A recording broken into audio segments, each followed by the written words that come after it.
Dan untuk mengetahui situasi terkini pasca kebakaran sudah bergabung bersama kami ada Bianca Sumendap langsung dari lokasi. Bianca, selamat siang. Bagaimana kondisi terkini di sana?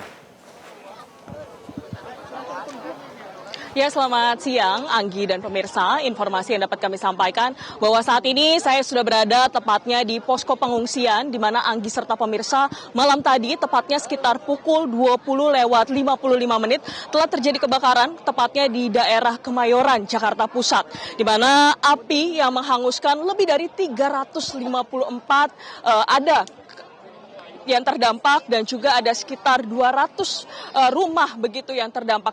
Dan saat ini Anggi, kami akan menunjukkan kepada Anda, ini adalah lokasi di mana ini adalah posko pengungsian yang sudah ada, di mana ini merupakan posko pendidikan. Posko pendidikan ini mencatat begitu Anggi serta pemirsa data-data dari para warga yang mengalami untuk warga yang terdampak. Selain itu juga ada posko Dukcapil yang juga dipersiapkan, dan informasi yang dapat kami sampaikan bahwa di posko pengungsian ini juga ada begitu sebanyak 10 tenda darurat yang sudah dipersiapkan dan juga ada 3 dapur umum yang sudah dipersiapkan. Dan ini Anggi, ini adalah posko kesehatan di mana ini bertugas begitu untuk para petugas yang sudah siap siaga untuk mengecek begitu kesehatan dari para pengungsi. Dan juga tadi berdasarkan pantauan kami ada beberapa korban yang luka-luka juga tadi dibantu oleh pos kesehatan ini. Dan juga di sampingnya ini juga ada pos kesehatan dari Palang Merah Indonesia. Jadi memang Anggi serta pemirsa dari pihak baik itu dari Dinas Kesehatan DKI Jakarta, ini juga sudah bersiaga memastikan begitu untuk membantu para warga yang terdampak. Dan saat ini Anggi, kami juga akan berbincang dengan Wali Kota Jakarta Pusat untuk mengetahui seperti apa untuk penanganan lebih lanjut, mengingat Anggi kebakaran yang terjadi malam tadi ini cukup banyak begitu untuk korban yang ada. Ya, selamat siang Bapak Arifin. Bapak, bagaimana ini Pak untuk proses penanganan dan bagaimana ini Pak untuk yang sudah dilakukan begitu sejauh ini? Ya, dari sejak malam pasca pemadaman lokasi kebakaran, kita sudah menyiapkan untuk lokasi pengungsian. Di lokasi ini memang kita siapkan tenda pengungsian, baik itu dari Dinas BPBD maupun juga dari Dinas Sosial dan lain-lain yang menyiapkan tenda pengungsian. Kemudian layanan kepada para warga yang terdampak, diantaranya ya berkaitan dengan natura, ya logistik kebutuhan mereka kita juga siapkan, termasuk juga layanan kependudukan. Ya, kita tahu bahwa beberapa diantaranya identitas kependudukan mereka yang terbakar, ya hari ini juga dari Dinas Kependudukan menyiapkan layanan. Apakah itu yang akte lahirnya terbakar, kartu KK, KTP dan lain sebagainya. Kemudian juga dari Dinas Pendidikan juga melakukan pendataan kepada anak-anak usia sekolah. Baik SD, SMP, SMA, yang kuliah maupun yang PAUD dan sebagainya. Sementara ini sudah terdata yang melaporkan ke Dinas Kependudukan, poskonya ada 160-an. Ya, yang tentunya juga kita harus siapkan nantinya bantuan alat-alat sekolah. Ya, yang lain-lainnya tentunya buat posko kesehatan, ya layanan kesehatan juga kita siapkan, air bersih, ya dan lain sebagainya. Intinya bahwa kami tidak tinggal diam, kami bersama mereka warga yang terdampak untuk memberikan layanan yang terbaik dari pemerintah Provinsi DKI Jakarta. Kemudian juga ada trauma healing buat anak-anak kita.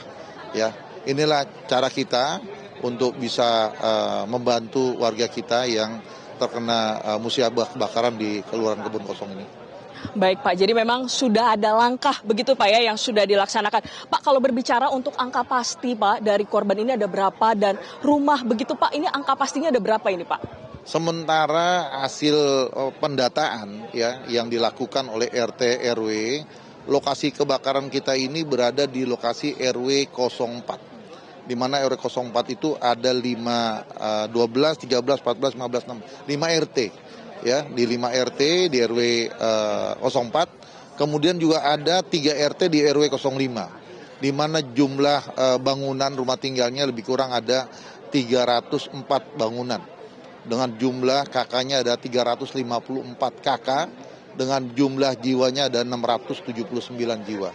Ya inilah yang kemudian kita harus siapkan bagaimana mitigasinya, yang memberikan kepada mereka kebutuhan-kebutuhan sementara yang sangat mendesak, termasuk tadi toilet, layanan air bersih, dan lain-lain yang harus kita siapkan. Baik Pak, untuk saat ini begitu Pak, terkait dengan penanganan begitu Pak untuk selanjutnya, ini diperkirakan untuk posko ini akan berdiri hingga kapan dan apakah masih ada beberapa hal yang kurang begitu Pak sejauh ini yang harus diimprove lagi Pak? Ya terus kita tentunya akan melihat perkembangannya, ya kondisi tiap hari akan kita lakukan evaluasi, ya hal-hal yang memang dibutuhkan oleh masyarakat kita juga tidak menutup diri, membuka kesempatan kepada pihak-pihak yang ingin memberikan donasi, bantuan, apakah pakaian layak pakai dan lain sebagainya. Dan di sini juga sudah dibentuk ya pengurusnya, panitiaannya dari RW setempat, ya dari RW 4 maupun RW 5, sehingga apa-apa yang menjadi kebutuhan antara yang diharapkan oleh masyarakat dengan kami, dalam hal ini pemerintah Kota Jakarta Pusat, untuk bagaimana kemudian memenuhi apa yang menjadi harapan mereka. Ya. Baik Pak, tadi kan kami juga sempat melihat begitu Pak ya di lokasi kejadian dan tadi beberapa warga ini menyampaikan ini akibat dari konsleting listrik. Apakah itu betul Pak? Apakah sudah ada hasil begitu Pak terkait dengan apa begitu penyebab dari kebakaran ini Pak? Tentunya nanti kita menunggu hasil investigasi yang dilakukan oleh pihak polisian. Ya, tentunya kita menunggu ya apa yang nanti disampaikan oleh pihak yang berwenang terkait dengan penyebab daripada kebakaran yang ada di RW 04 Kelurahan Kebon Kosong. Ya. Baik, terima kasih sekali Pak Arifin. Selamat bertugas kembali Bapak. Dan itu dia pemirsa, jadi memang tadi yang seperti disampaikan oleh Wali Kota Jakarta Pusat ini menyampaikan bahwa sebanyak 354 kakak yang terdampak dan ada sebanyak 679 jiwa yang terdampak dari kebakaran malam ini. Dan pemirsa kita akan ajak Anda kembali, kita akan lihat seperti apa situasi terkini di posko begitu. Sudah diperlihatkan oleh juru kamera kami, Zuhal, bahwa di depan Anda ini merupakan posko pendidikan dan juga pos Dukcapil begitu. Posko pendidikan ini bertugas begitu untuk mencatat para siswa-siswa, para anak-anak yang terdampak. Mengingat Anggi pada hari ini juga bertepatan dengan momen ujian sekolah. Jadi memang ini para orang tua dari tadi berdasarkan pantauan kami, mereka mendata begitu untuk anak-anak dan untuk di posko Dukcapil ini untuk mendata terkait dengan kehilangan, baik itu seperti data-data pribadi seperti kartu keluarga, KTP maupun ijazah. Karena mengingat Anggi tadi saya juga sempat berbincang dengan sejumlah korban, mereka menceritakan bahwa kebakaran ini sangat cepat terjadi, bahkan tidak sempat begitu untuk para korban ini dapat menyelamatkan harta benda. Sehingga oleh karena itu banyak masyarakat ataupun warga terdampak ini tidak mampu begitu untuk bisa menyelamatkan harta benda. Dan saat ini kami juga akan berbincang dengan salah satu warga. Selamat siang Pak. Selamat siang. Dengan Bapak siapa Pak? Bapak Teguh Purnomo. Baik Pak, tadi malam boleh diceritakan kembali Pak untuk kejadian itu seperti apa Pak dan apakah Bapak ada di lokasi atau bagaimana? Saya sebenarnya agak jauh dari lokasi ya, kira-kira sekitar 500 meter ya tempat saudara. Jadi kebetulan memang saya lagi silaturahim. Nah ternyata di sana apinya udah besar aja itu. Langsung itu seperti apa ya, apinya berlari itu ya. Karena kan bangunannya semi permanen. Nah itu jadi saya juga nggak sempat, semuanya ludes semua. Kartu penting sebenarnya. Jadi pada saat itu Bapak sama sekali begitu ya Pak ya tidak bisa menyelamatkan harta benda.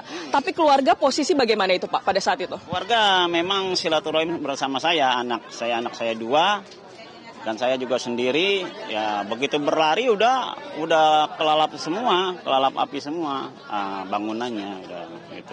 Bapak dari titik kejadian itu apakah cukup jauh Pak dari lokasi rumah Bapak maksud saya?